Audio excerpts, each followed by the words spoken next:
సంఘాలు కళకళలాడిపోతాయి, మామూలుగా కాదు. లైటింగ్ పెడతాం, క్యారల్స్ ఉంటాయి, ముఖ్యంగా డ్యాన్సులు ఉంటాయి, ఇంకా స్కిట్లు ఉంటాయి, చక్కటి భోజనాలు ఉంటాయి, అలంకరణ ఉంటుంది. ఇవేవి కాకుండా మనకు మళ్ళీ కొత్త బట్టలు ఉంటాయి, చక్కగా కొత్త కొత్త ఆర్నమెంట్స్ ఉంటాయి. కొంతమందికి అయితే సెంటిమెంట్లు ఉంటాయి. ప్రతి క్రిస్మస్కి ఏదో కొత్త వస్తువు ఇంట్లోకి రావాలట. ఒక ఆయన చెప్తున్నాడు, ప్రతి క్రిస్మస్కి ఏదో కొత్త వస్తువు రావాలట ఇంట్లోకి. అది ఆయన సెంటిమెంట్ ఎట. లాస్ట్ ఇయర్ కారు కొన్నాను బ్రదర్, అంతకు ముందేమో ఫ్రిడ్జ్ కొన్నాను బ్రదర్, అంతకు ముందేమో పెద్ద టీవీ కొన్నాను బ్రదర్, ఈ రేమో ఏదో కొంటాను బ్రదర్. అంటే క్రిస్మస్ వచ్చిందంటే కొనాలి, ఏదో ఒకటి కొనాలి. అది అంటే ఆయన లెక్కలో అది ఒక సెంటిమెంట్, అదొక ఆశీర్వాదంగా ఫీల్ అవుతాడనమాట ఆయన. అందుకని ప్రతి సంవత్సరం క్రిస్మస్ వచ్చిందంటే ఏదో ఒకటి కొంటాడట. అది వాళ్ళకి సెంటిమెంట్ ఇంకా. సో ఇలా ఆ నెలలో మంచి ఆనందాన్ని, మంచి సంతోషాన్ని అనుభవించడానికి ఈ నెలలో అందరూ కూడా చాలా హ్యాపీగా ఫీల్ అవుతుంటారు, చాలా హ్యాపీగా ఉంటారు. ప్రియులారా, ఒక విషయం మీరు ఆలోచించండి.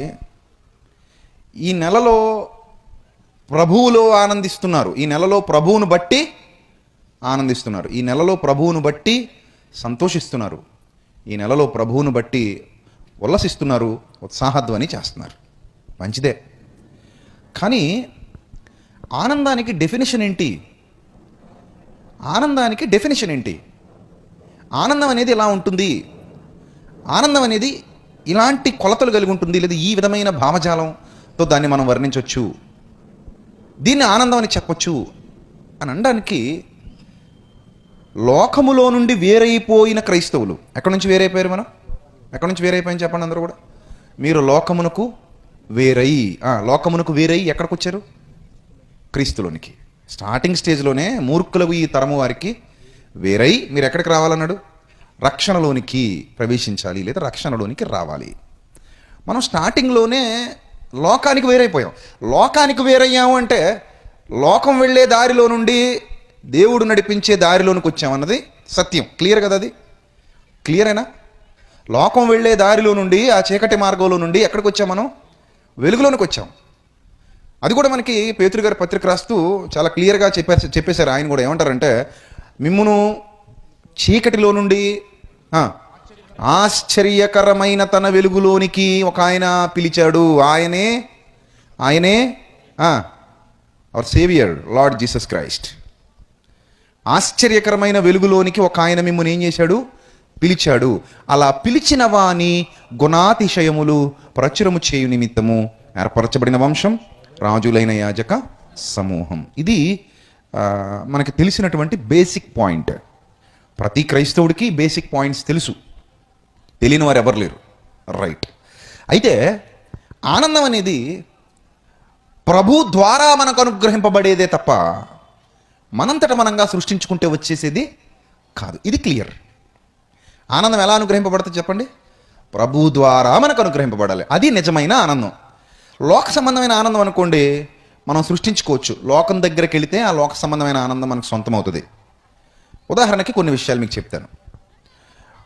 లోకంలో ఉన్నవారు తమ ఆనందం కోసం, తమ సంతోషం కోసం చీకటి కార్యాలు చేస్తూ ఉంటారు. అందులో వాళ్ళు దేన్ని వెతుక్కుంటారంటే ఆనందాన్ని వెతుక్కుంటారు.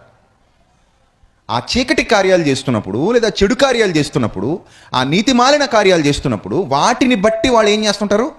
ఆనందిస్తూ ఉంటారు. వాటిలో తమ ఆనందాన్ని వెతుక్కుంటూ ఉంటారు. ఇది మీ అందరికీ తెలుసు. సమాజంలో జరుగుతున్న ప్రతి నీచ కార్యము, ప్రతి చీకటి కార్యం వెనక వాళ్ళ ఆనందం కొరకైన వెతుకులాట ఉంది. ఇది నిజం. వాళ్ళు తమ ఆనందాన్ని వెతుక్కోవడానికి లోకం వైపు చూస్తున్నారనేది సత్యం. వాళ్ళు తమ ఆనందం కోసం లోకాన్ని ఆశ్రయిస్తున్నారన్నది కూడా సత్యం. వారు ఏ క్రియలైనా చేయటానికి వెనకాడరిక వాళ్ళ ఆనందాన్ని నెరవేర్చుకోవడం కోసం. మరి సేమ్ డిటో మనం కూడా అలాంటి ఆనందమేనా? అలాంటి ఆనందాన్ని వెతుక్కుంటున్నావా? ఒకవేళ అలాంటి ఆనందాన్ని వెతుక్కుంటే ఎక్కడో దుష్టుడు మనల్ని దారి తప్పించాడని అర్థం. దాన్ని నువ్వు గుర్తించగలగాలి. నేను ఒక విషయం మీకు చెప్తాను, ఇప్పుడు జాగ్రత్తగా వినండి. చాలామంది క్రమం తప్పకుండా జబర్దస్త్ ప్రోగ్రాం చూస్తారు. ఈటీవీలో వస్తుంది కదా, క్రమం తప్పకుండా చూస్తారు. లేకపోతే యూట్యూబ్లో వస్తుంది, క్రమం తప్పకుండా చూస్తారు. జబర్దస్త్, ఎక్స్ట్రా జబర్దస్త్ అనేవి ఉన్నాయి పేర్లు. మొత్తం మీద ఏ వారం కూడా మిస్ అవ్వకుండా చూసేవాళ్ళు ఉన్నారు, స్థిరమైన నిజమైన విశ్వాసులు. చాలా బలమైన విశ్వాసులు ఉన్నారు జబర్దస్త్కి. క్రమం తప్పకుండా చూస్తారట. ఎందుకు క్రమం తప్పకుండా మీరు చూస్తారంటే, రిలీఫ్ కోసం బ్రదర్ అన్నాడు ఒక ఆయన. దేనికట రిలీఫ్? ఎలా వస్తుంది నీకు రిలీఫ్ అంటే, జస్ట్ నవ్వుకుంటాను బ్రదర్, కాసేపు చూసుకుని రిలాక్సేషన్ ఫీల్ అవుతాను. సో అందులో ఆనందం ఉంది. ఆ రిలాక్సేషన్ ఫీల్ అవుతూ సరదాగా నవ్వుకుంటూ ఉంటే కాసేపు అలా హ్యాపీగా ఉంటుంది నాకు. సో ఆనందం కోసం నేను జబర్దస్త్ ప్రోగ్రామ్ని ఆశ్రయిస్తాను. రైట్. ఇప్పుడు క్రైస్తవ్యంలోకి వచ్చేసాం. క్రైస్తవ్యంలోకి వచ్చేసిన తర్వాత క్రిస్మస్ అని ఒక ప్రోగ్రాం పెట్టుకున్నాం. మనం కూడా పెట్టుకున్నప్పుడు వచ్చిన విశ్వాసులకి ఏమనిపించిందంటే, అవును పండగ కదా ఇది, అవును పండగలో ఎంటర్టైన్మెంట్ ఉండాలి కదా, కరెక్టే ఉండాలి, ఏం చేద్దాం మరి, ఏం చేద్దామంటే వాళ్ళని రప్పిద్దామా, జబర్దస్త్లో యాక్ట్ చేసే యాక్టర్స్ని రప్పిద్దాం, బాగోదు. వాళ్ళని తీసుకొస్తే సభ్య సమాజం అంటే క్రైస్తవ సమాజం ముఖ్యంగా ఒప్పుకోకపోయినా ఒప్పుకోనట్టు ఉంటారు కాబట్టి లోపల ఒకవేళ హ్యాపీగా ఫీల్ అయినా పైకి మాత్రం ఏం చేస్తారు, అభ్యంతరం చెప్తారు కాబట్టి అలా వద్దు. మరి ఏం చేద్దాం అంటే కొందరు ఒప్పుకున్నా కొందరు వ్యతిరేకించే వాళ్ళు ఉంటారు కాబట్టి వాళ్ళు వద్దు. సరే మరి ఏం చేద్దాం, ఏం చేద్దాం అంటే నాకేం అర్థం కావట్లేదు, ఏదో ఒకటి నువ్వే సలహా చెప్పాలి. పని చేద్దాం. ఏంటది? ఆ జబర్దస్త్ యాక్టర్స్ని మన సంఘంలో నుంచి బయటికి తీసుకొద్దాం. మన దగ్గర లేరా సకల కళా వల్లభులు? మనం ఏమైనా తీసిపోయామా, మనం తక్కువ తిన్నామా? సో మన దగ్గర కూడా ఉన్నారు కదా నవరస నటన సార్వభౌములు, వాళ్ళని లేపుదాం. ఓ మంచి ఆలోచన, చాలా బాగుంది సహోదరుడా నీ ఆలోచన. రైట్. మరి ఇప్పుడు ఏం చేద్దాం, ప్రోగ్రామ్ ఎలా ప్లాన్ చేద్దాం? ప్రోగ్రామ్ ఎలా ప్లాన్ చేద్దామంటే అందులో కొంత ఎంటర్టైన్మెంట్ ఉండాలి. ఎంటర్టైన్మెంట్ అంటే డైలాగులు ఎవరు రాస్తారు, మరి నువ్వు రాయి. స్క్రిప్ట్ ఎవరు ప్రిపేర్ చేస్తారు, నువ్వు ప్రిపేర్ చేయి. సో కామెడీ ఎలా ఉండాలంటే ఎలా ఉండాలి నాకు అర్థం కావట్లేదు. ఒకసారి యూట్యూబ్లోకి వెళ్ళి జబర్దస్త్ చూడు, దాన్నే పరిశుద్ధ జబర్దస్త్గా మార్చు. ఆ జబర్దస్త్ చూడు తప్పలేదు, దాన్ని ఎలా మార్చాలి ఇప్పుడు నువ్వు? పరిశుద్ధ జబర్దస్త్గా మార్చు. ఆ పరిశుద్ధ జబర్దస్త్గా మార్చి ఇక్కడ స్క్రిప్ట్ తయారు చేయి, ఇక్కడ స్క్రిప్ట్ తయారు చేయి, నీట్గా తయారు చేయి. నీట్గా తయారు చేసి ప్రోగ్రాం మొత్తం ఎంటర్టైన్మెంట్ కింద ఉన్న వాళ్ళ పొట్టలు చెక్కలైపోవాలి. పక్క పక్క పక్క పక్క పక్క పక్క పక్క పక్క నవ్వుతూనే ఉండాలి, నవ్వుతూనే ఉండాలి. వాక్యం చెప్పమంటారా అంటే షటప్, ముందు ఇది కంటిన్యూ చేయండి. వాక్యాలు ఎలాంటివి వద్దు మనకి. ఈరోజు పండగ, పండగ రోజు కూడా వాక్యమే, పండగ రోజు కూడా వాక్యమేనా? వద్దు. ఈరోజు మనం ఎంటర్టైన్మెంట్ ప్రోగ్రామ్స్కి మనం టైం ఇద్దాం. కాబట్టి ఇలా చేద్దాం అని చెప్పేసి ఇంచుమించు ఒక గంట పాటు మైకులు పట్టుకుని వస్తుంటారు. వాళ్ళ కామెడీ, వాళ్ళ వెటకారాలు, వాళ్ళ చతురత, వాళ్ళ హాస్యం, వాళ్ళ డబల్ మీనింగ్ డైలాగులు, వీటితో ఎవరిని ఎంటర్టైన్ చేస్తున్నారమ్మా?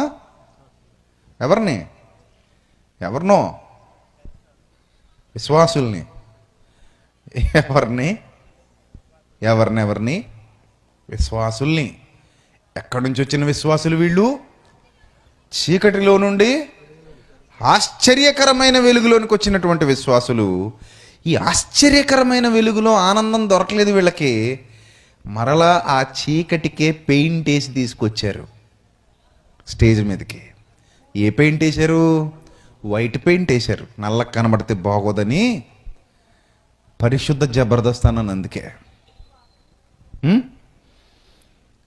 చిన్నప్పుడు పెద్దలో సామె చెప్పేవారు, కాకట ఒక పొయ్యిలోనికి వెళ్ళి, ఆరిపోయిన పొయ్యి, వెలుబూడిది ఉండేది కదా, ఇదివరకు పిడకల పొయ్యిలు ఉండేవి కదా, ఇప్పుడంటే నీకు గ్యాస్ వచ్చేసాయి.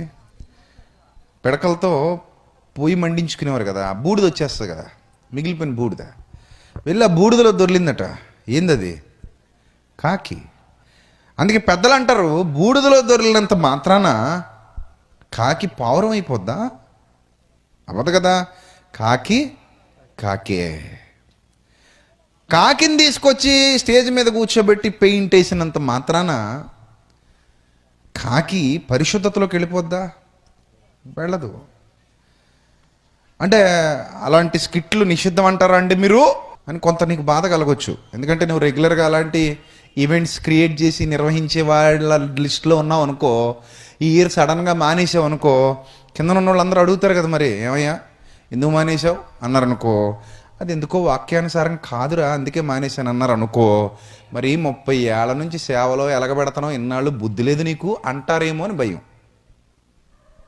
30 ఏళ్ల నుంచి సంఘ పెద్దగా ఎలగబెడతానో ఇన్నాళ్ళు నీకు బుద్ధి లేదు అని అంటారేమో అని భయం.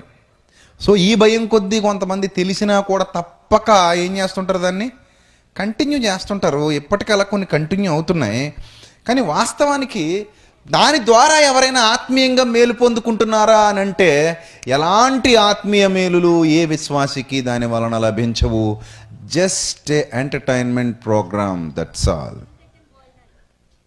Just entertainment program. అర్థమైందా? ఆ ఎంటర్టైన్మెంట్ కోసం యేసుక్రీస్తు ప్రభు వారి జన్మదినం కావాలన్నమాట. అంటే నిన్ను ఎంటర్టైన్ చేయడానికి వచ్చాడా యేసుక్రీస్తు? లోక సంబంధంగా పుట్టినరోజులు జరిగినప్పుడు కూడా ఇలాంటి ఈవెంట్స్ పెడుతుంటారు. పెళ్ళిళ్ళకి ఇలాంటి ఈవెంట్స్ పెడుతుంటారు. ఆర్కెస్ట్రా పెడతారు, కామెడీ స్కిట్లు పెడతారు. ఎందుకంటే వచ్చిన వాళ్ళని ఎంటర్టైన్ చేయాలి. బంధువుల్ని ఎంటర్టైన్ చేయడం కోసం ఆర్కెస్ట్రాలు పెడుతున్నారు. పెళ్ళిళ్ళలో, బర్త్డే ఈవెంట్స్లో కూడా ఇలాంటి ప్రోగ్రామ్స్ కండక్ట్ చేస్తున్నారు. లోక సంబంధమైన ఎంటర్టైన్మెంట్లు ఇవన్నీ భాగాలు కాదని నేను అనట్లా. అవి వాళ్ళని మనం ఖండించలేం కూడా, ఎందుకంటే అది వాళ్ళ ఇష్టం. కానీ ఇది లోక సంబంధమైంది కాదు కదా. ఆల్రెడీ చీకట్లో నుంచి ఎక్కడికి వచ్చేసారట వీళ్ళు? వెలుగులోకి వచ్చేసారు. వెలుగులోకి వచ్చి ఆనందాన్ని వెతుక్కుంటున్నారు. ఆనందాన్ని ఎక్కడ వెతుక్కుంటున్నారంటే, ఏదైతే కక్కేసి వచ్చారో దాన్నే మళ్ళీ వేడి చేసుకుని తింటున్నారు, అంతే.